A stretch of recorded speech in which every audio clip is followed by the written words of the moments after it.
Scale of 1 to 10, how important is it for Rodgers to at least get Green Bay to the Super Bowl?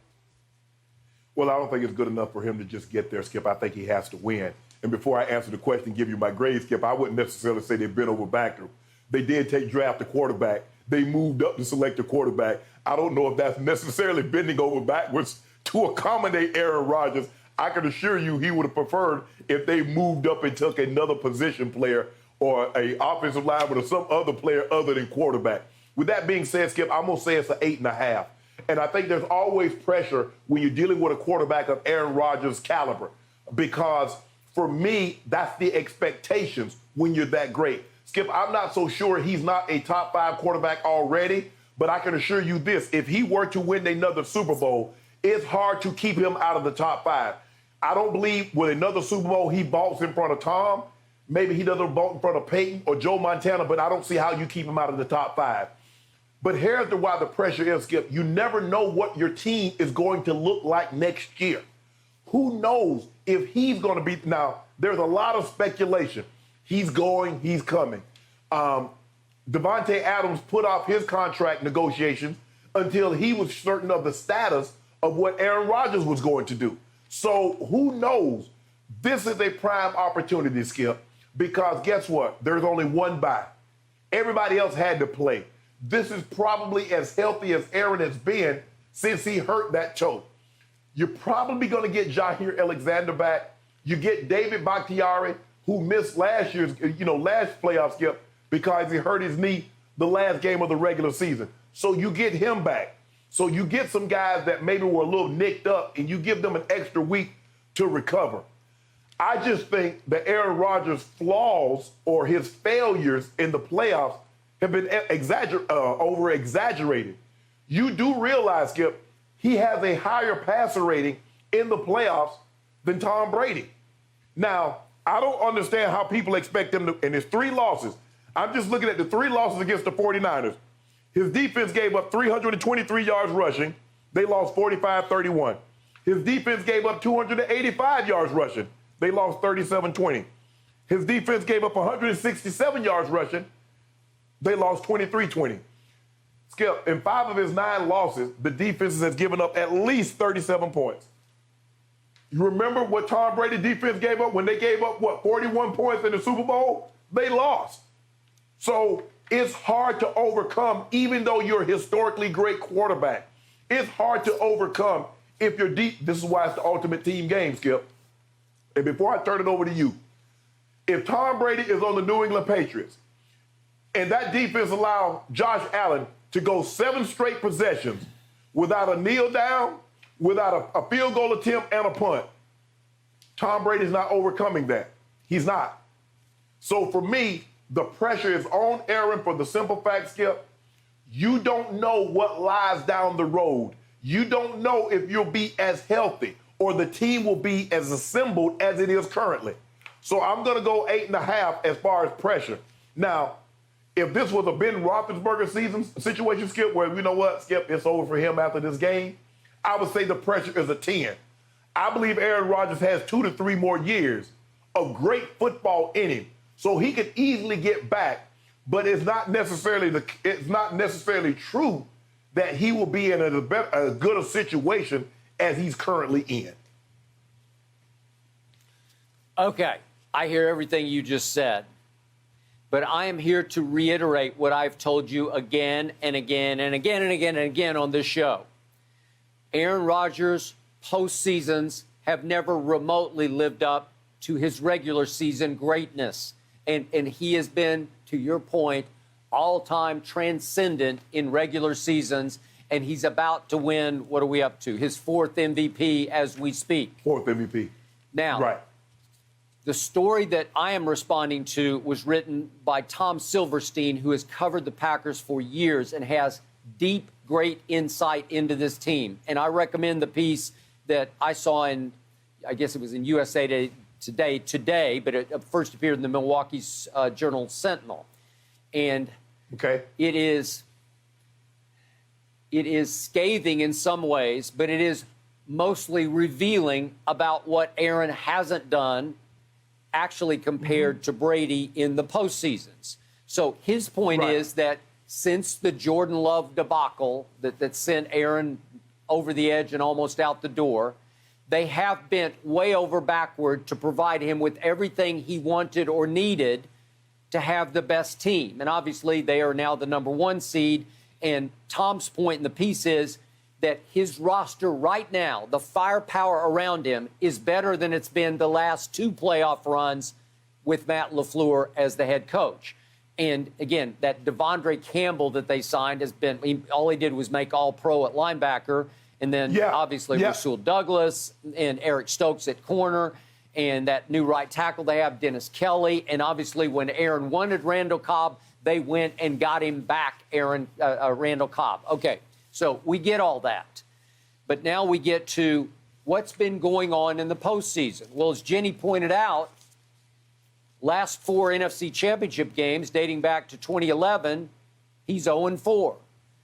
He lost to Brady last year on the frozen tundra in his first ever home NFC Championship game. So now he's 1-4 overall in NFC Championship games. And the one that he won was at Soldier Field when Jay Cutler wound up having to ride the bicycle during the second half with a sprained knee. And it was the immortal Caleb Haney was the opposing quarterback. And Aaron barely got that game home. But he did, and he went and won the Super Bowl, and he won the Super Bowl MVP as a road wildcard team. And yet, since then, in the postseason, Aaron is 7-8. Wow, 7-8. And if you look at his performances in those NFC Championship games, he's thrown 9 touchdowns to 8 interceptions. Wow. And yet, you look at Brady's Super Bowl performances in 10 Super Bowls, Brady's thrown 21 touchdown passes to only 6 interceptions. And then we look at, you talk about quarterback rating, which we don't use that much on this show, but Aaron ranks first all time in regular season passer rating. And he's 6th in all-time postseason passer rating. Well, it doesn't measure up. Like he went from 1st to 16th. Okay, but it's still, you're not being transcendent in the postseason.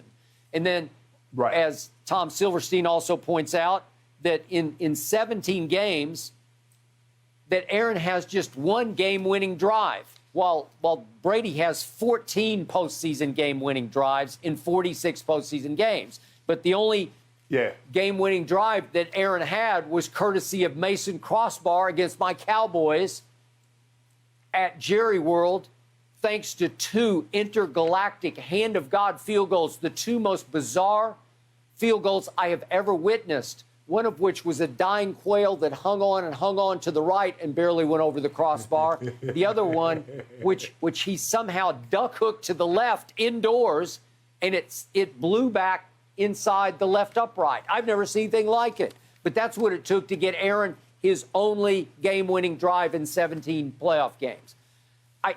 The numbers scream at you, no, no, no, no, no, which is why my answer to Jenny's question is the pressure on him after the organization did everything in its power to make him happy would be a 10. And my final point, and I'll hand it back to you, is that Tom Silverstein points out that the organization even went along with his deception about being vaccinated, that they protected him and probably would have continued to if he hadn't tested positive for COVID. Well, okay, so they were even, they were even complicit. Partners in crime, right? They went along, they covered for him. They were complicit. And so I don't know what more they could do to set him up for success than they've done so far this year. So with potentially 2 home playoff games to get to the Super Bowl for the first time in 11 years, you better. It's up to you. You're the MVP for the 4th time. You better. And again, what sticks in the craw of every Green Bay fan who's going to be there, obviously, on Sunday to watch the 49ers, what's their lingering memory? Well, it was 1st and goal at the 8, right? Against the GOAT, against Brady in last year's NFC Championship game. Here we go.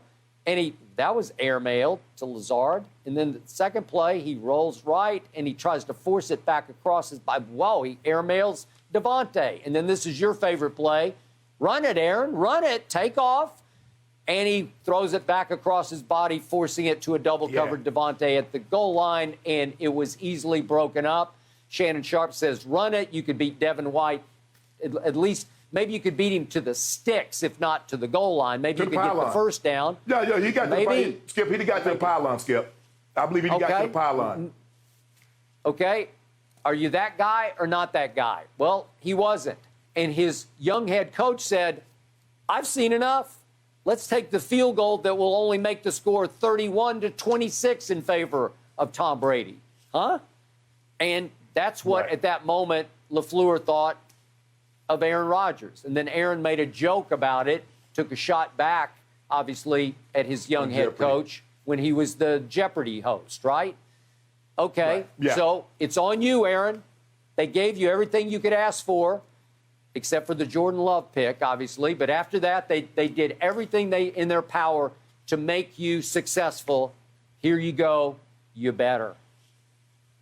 Skip, you remember he was a blown assignment away from getting to the Super Bowl against the Seattle Seahawks. All the gentleman had to do, he didn't do his job. He was supposed to block. He went, tried to field it. Seattle ended up recovering it. They goes on, and we know the end of that story. Skip, I think a lot of times what people don't understand, Tom Brady, when he's with New England, everybody did what they were supposed to do. He really never had a situation, Skip, where somebody blew an assignment.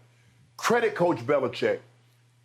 They are so great at situational football. Skip, remember, it was a situation in which cost your Cowboy the situation. Hand the ball to the official. Don't give it to your center. That's what you should have done. The Patriots, for the 2 decades in which Brady was there, was the greatest situational football team that we had ever seen. They didn't flub anything. They didn't fumble, Skip. They didn't have an opportunity to get the ball back, have a game-winning drive, and fumble the punt, or fumble the kickoff, or somebody fumble the ball, and then all of a sudden the team got it, and then that ended Tom Brady hopes. So a lot of things, really, that's why football is such the ultimate team game, because so many things have to go right, and one thing can go wrong, and you can't overcome it. Skip, I am not going to let Aaron Rodgers off the hook because I agree with you. Even though one has the best quarterback rating of all time, drops down to 6, even though that's not a big gap, that's not good enough. You got to get it done. Now, if your team lets the 49ers, Skip, you remember that one that Colin Kaepernick ran for almost 200 yards on them. You remember that game. And you remember the next year he came back and did the exact same to him again in Lambeau. It's like they had never seen a guy like 200. They forgot Colin Kaepernick. It was a cold game. Yeah. Mm-hmm. Yeah.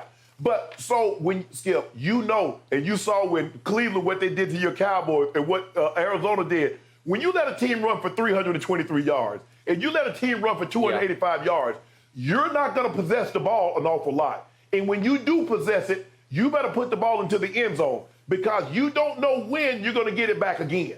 Because if they're running the ball like that, I can assure you, they're going to be up with almost 40 minutes time of possession. But this is Aaron Rodgers' opportunity, Skip.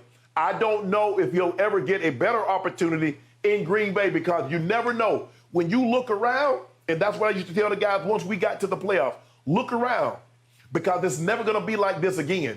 Free agency is going to happen. Coaches on this staff might get opportunity to go elsewhere. Seize this moment. Don't look back and say, man, you remember the opportunity we had in 2021, man? Man, if we could have just, don't look back and have regrets. Okay, last 2 quick points about Brady in New England. As well coached as they were, Tom Brady in those 6 Super Bowl wins had 6 game-winning drives in the fourth quarter overtime. It's off the charts. So don't undersell what Brady was doing to take and run with the well-coached Belichick team, right? But let me ask you a question, Skip. Let's just say for the sake of argument, he throws one of those passes and the pass pops up out of the guy's hand and somebody intercepts it. You see, that's easily, just like what happened to Russell Wilson, that could have easily happened to Tom Brady. You remember in Atlanta, Skip, when the guy had the interception and somehow Edelman catches the ball before it touches the ground. That could have been an interception, probably ends the game there. But it didn't happen. Okay. A lot of things really have to go well in a game-winning drive, Skip, because you know once or twice, you remember the one Eli Manning, Asante Samuel had it. Right in his hand, Skip. Right. Tom Brady might have another one. He should have had another one. And final point on Aaron at Seattle in that NFC Championship game. The Green Bay columnists, the Milwaukee columnists routinely call that the worst playoff game of Aaron's career. So I give you that it was one mistake away on special teams from being another Super Bowl. But Aaron was, by his standards, awful that day. Well, you do realize he had a pulled calf in that game. He wasn't even supposed to be out there. Because you remember your guy, Dak Prescott, you remember how he looked? He didn't look the same after he pulled his calf against New England. Am I correct? Now, he didn't play the next game. Aaron Rodgers hurt that calf against Dallas in the no-catch game, and then he came out and still played well enough in the Seattle game. So I don't want that fact to get lost that he played with a pulled calf muscle, Skip Bayless, and you know he did. And Baker Mayfield needed surgery this year, and you wouldn't give him any breaks at all? Seriously? Well, I saw, you know why I wouldn't give him a break? I saw him throw a 65-yard Hail Mary against Arizona Cardinals right before the half. Now, I guess it healed up. I guess they did the surgery in the first quarter, so it was healthy for him to throw the ball that far. Right, Skip? Do you remember that play? Yeah. Doesn't work that way. The injuries are piling up at this point for everyone playing. We know that by now. Thank you for watching. You can subscribe here to get the latest from the show, and be sure to check out more of the best clips from Undisputed, or go watch a few other segments from our other shows on FS1.